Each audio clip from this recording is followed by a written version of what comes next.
So what's up guys? We're here right now in Puerto Galera. Here in nakalimutan ko anong barangay ito. Pero kami ay nandito ngayon sa ating mga kapatid na mga katutubo natin kapatid. Kakilala ko natin namin.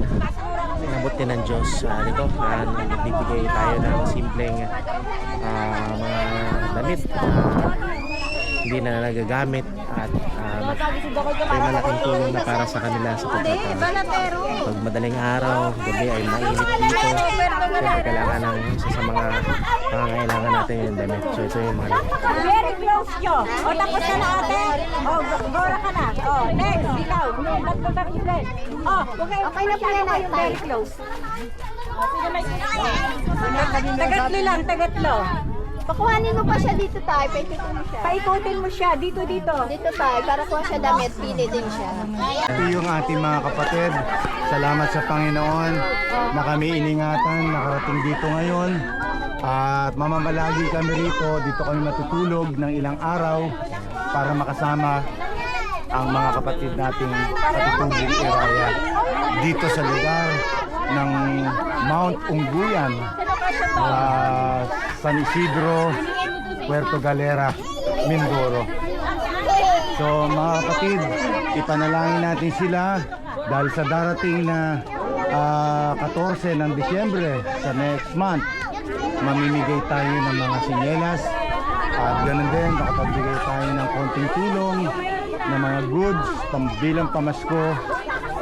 Tulungan niyo po kami na manalangin at lalong-lalo na kung may kakayahan kayo na kayo ay tumulong, ay sana ay mapaabot ninyo yung mga sinyelas na pambata, mapagbigay kayo ng bigas, sardina, noodles. Hindi po kabigatan sa atin yan, bagkos pagpapalain po tayo ng Panginoon. So maraming po salamat. God bless you. Kami po ay ang Life Growth Mission Ministry. yes. Pakita mo mamaya yung ating kapilya. Saka yung ginawa nating lababo. So ito po yung mga ginawa na ating mga kapatid na mga lababo para sa magamit nila. So ito po yung drinking water station ng mga bata.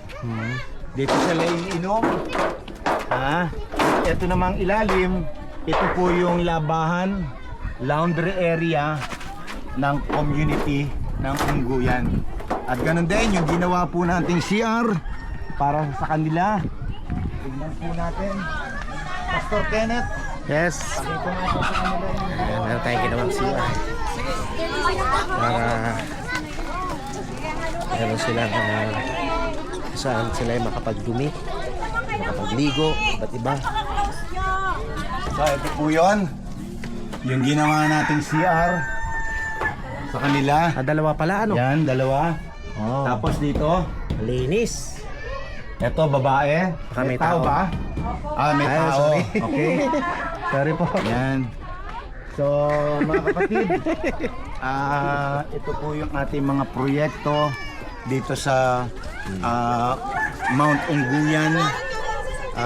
Mga katutubo natin na mga mangyan sa tribo ng Iraya ay napapaabot natin yung mga tulong na nanggagaling sa mga kapatiran. Ito po ay galing lamang sa ating mga kapatiran. Bagamat maliit lamang po ang ating gawain ng Life Growth Mission Ministry.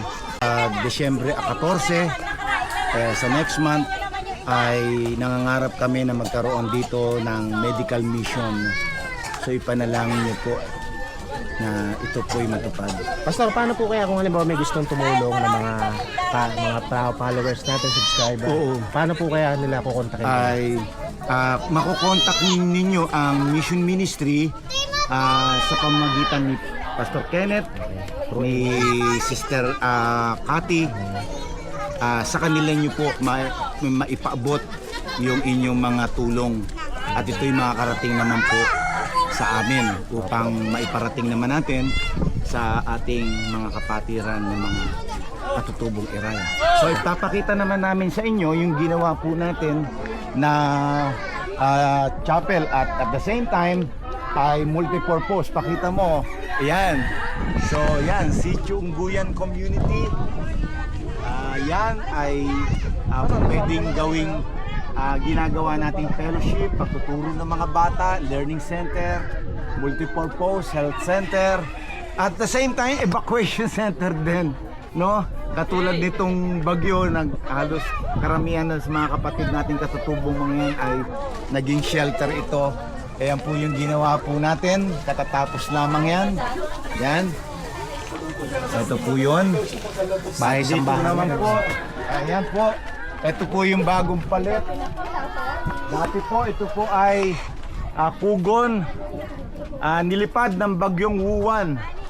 Pero agad-agad kaming bumalik dito para palitan ng mga yero. At salamat po doon sa mga taong ginamit ng Panginoon para makabili tayo ng yero. Maraming salamat. Nawa ay pagpalain kayo ng Panginoon sa bawat mga konting tulong na ipagkakaloob nyo. Yung konti, pag nagsama-sama, ay malaking tulong na para sa mga kapatid natin. Yes. At magiging transparent po kami sa mga gustong mag-abot ng tulong. Magiging transparent po kami sa mga bibili namin, mga gagastusin. Upang malaman nyo rin po kung saan po napupunta yung mga pera na pinapadala nyo. Papaabot namin sa inyo ng aming tresurera, si Pastora Pe, at gagawan kayo ng acknowledgement receipt para ibigay sa inyo. At hindi lang po sa pera, pwede kayo tumulong kundi sa mga, pwede rin po sa mga gamit, kung may mga pwede silang itulong dito. Oo. Pagkain. Gusto rin natin na magkaroon dito ng library, yung mga bata, yung mga aklat na pambata, Tagalog. Kasi yung mga batang Iraya rito ay naglalaro lang. Gusto natin makita sila sa loob ng learning center na nagbabasa ng libro. May mga tagapagturo tayo rito na mga teacher. So maraming pong salamat. At ipapakita pa sa inyo ni Ken. Ayan, mga dala naming damit. Ayan. So yun, kanina nakakita na Nakakabuluhan, natin. namimili. Thank you. So yun, nakapagbigay na tayo ng mga damit at ganun. Meron din tayong mga libro na galing sa mga ibang mga sponsor na nagbigay nito, mga pastor. Salamat nga pala kay Pastor Aye, ng pastor ng Bulacan. At salamat sa ginamit siya ng Panginoon para mabigay yung mga libro. Sa mga gusto po kaya tumulong, hindi lamang po sa pera, kundi ganoon din sa mga pagkain, sa mga iba pang mga needs na alam nyo maitutulong. At kung sa pera man ito, kami po ay magbibigay ng mga resibo at ganoon din sa magiging transparent kami sa paggastos. At alam naman namin, gagawin namin to para sa Panginoon, kaya sigurado na walang halong panloloko to, sapagkat ito ay kapurihan ng Panginoon. So para ma-bless din ang iba, hindi lamang sa mga nakaka-receive ng blessing, upang ma-bless din yung mga nagbibigay. Yan. Mabibigyan din namin kayo ng prayer na kayo yung ma-bless pa ng Panginoon. So yan, nagluluto tayo ng foods para sa pagsasalo-saluhan ng mga kapatiran. At bago ang lahat, papakilala ko nga pala yung mga team ng Life Growth Ministry Mission Church. Unang-una, ito nga pala si Ate Cristel, Pastora Cristel, asawa ng Pastor Mark. At ganoon din si Mama Sally, kung nakikita nyo yung nagsasalita na pastor, siya po ay asawa niya. At ganito kay Ate Fe, kay Pastora Fe, at itong makulit itong aking anak. At ito rin si Ate Kim, kapatid na Ate Cristel, at ito mga baby ni Ate Cristel. Kasama, syempre pakilala rin natin yung mga nasa loob na mga kasama natin sa mission nito. Hindi lamang ito dito na mission, kundi marami tayong mga napuntang mission. Makikita nyo, meron din tayo sa Bicol. At ito yung ating mga isa sa mga one of the team of Life Growth, si Mama Gaya Kendianan. May adobo. At ito ang aking magandang asawa. At yan din kay Sis Jen.